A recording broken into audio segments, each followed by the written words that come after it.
Guys, good morning po. Maglilinis po muna tayo dahil meron po kaming eye check-up.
Ayan siya guys, kasama na rin yung pag-inventory ko tulad yan.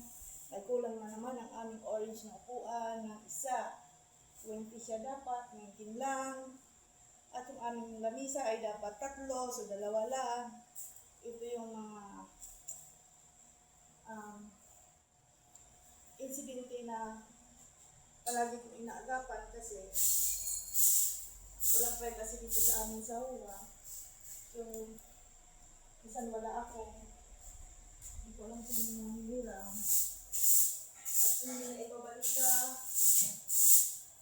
tama sa oras. Isa pa, yung dilima ko lagi yung hiram na nakagamitan. Pag ipinasok dito, hindi inaayos, kung saan-saan lang nilalagay, binabalandra.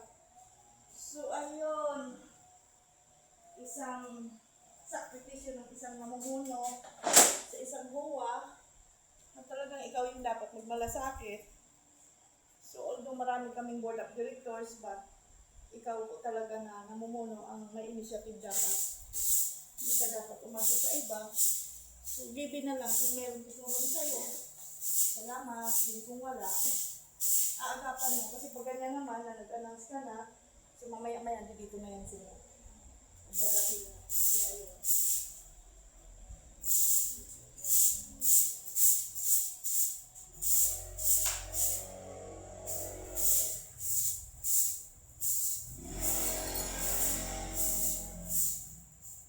Lilinis tayo hanggang doon sa labas. Ay, sorry.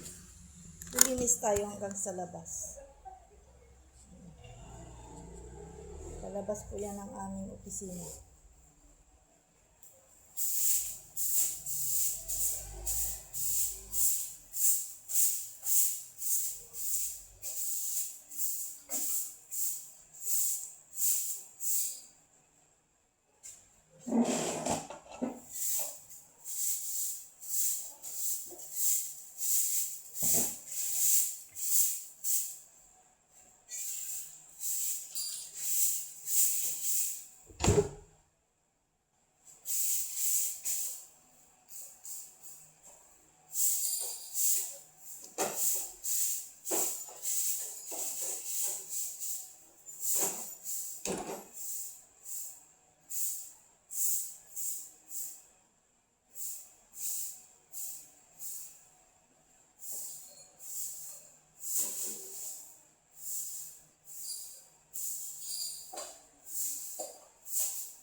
kukunin lang po natin yung record kung ilan ang magiging pasyente natin sa maghapon.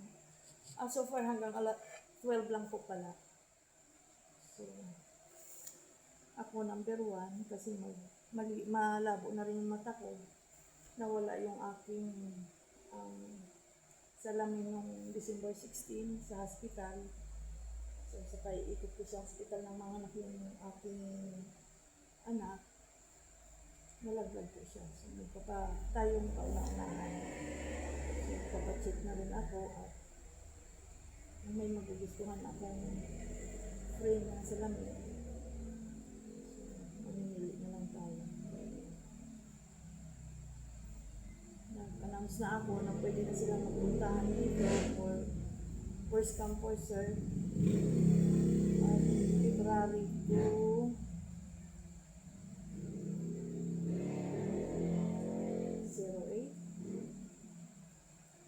26. So, ayun siya guys. Maya mag-announce tayo.